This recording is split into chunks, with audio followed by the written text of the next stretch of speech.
Bonsoir les bénis de Dieu, j'espère que vous vous portez bien. Ce soir, j'avais à cœur de vous parler d'un geste que nous faisons très souvent machinalement lors de la messe. Sachez tout d'abord que si vous avez envie d'assister à une messe, vous pouvez le faire peu importe le jour. En effet, en semaine, il y a également la messe. Renseignez-vous dans votre paroisse parce que il n'y a pas forcément tous les horaires. Mais sachez qu'autour de vous, vous allez pouvoir trouver une messe qui vous conviendra. Il existe aussi donc la messe le dimanche, c'est ce qu'on appelle la messe dominicale, c'est la messe la plus importante. Lorsque vous vous rendez à la messe, vous y allez aussi pour écouter la parole de Dieu. Et pour l'écouter, eh bien, il faut quelqu'un qui la lise. Donc ça peut être des gens comme vous et moi, des laïcs, qui vont avoir le droit de lire la première lecture, le psaume et la deuxième lecture.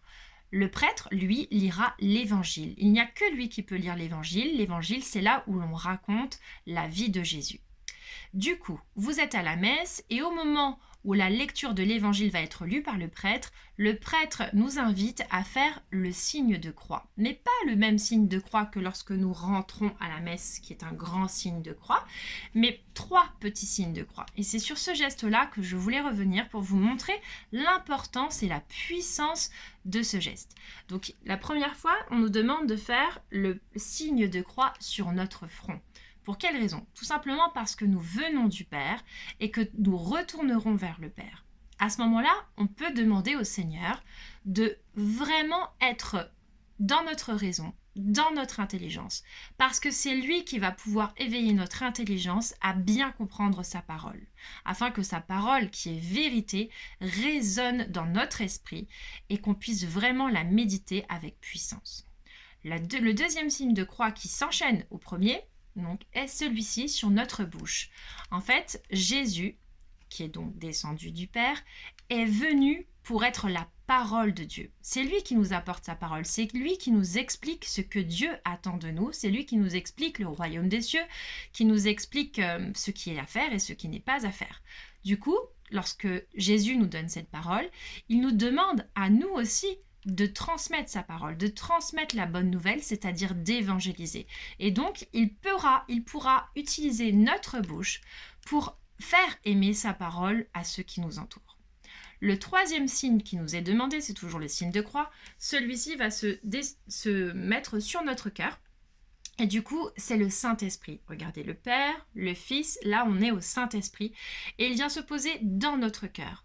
Il va nous enflammer de son amour et il va nous permettre de donner cette parole que nous avons reçue avec amour.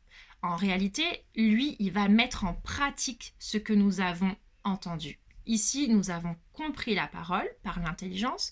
Par notre bouche, nous avons la possibilité de nous exprimer et de communiquer aux autres la vérité, l'amour de Dieu.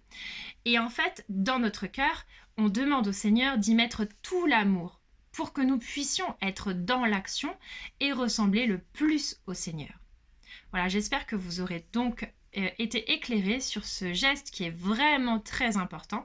Peut-être que vous le ferez différemment maintenant lorsque vous assisterez à la messe en demandant au Seigneur de pénétrer notre intelligence pour bien comprendre sa parole, pour nous permettre de transmettre sa parole à ceux qui nous entourent, lorsque nous nous adressons à des gens, que cette parole soit facilement compréhensible et qu'elle puisse toucher les cœurs des autres, et nous permettre d'agir avec amour et d'être un témoignage vivant de Dieu.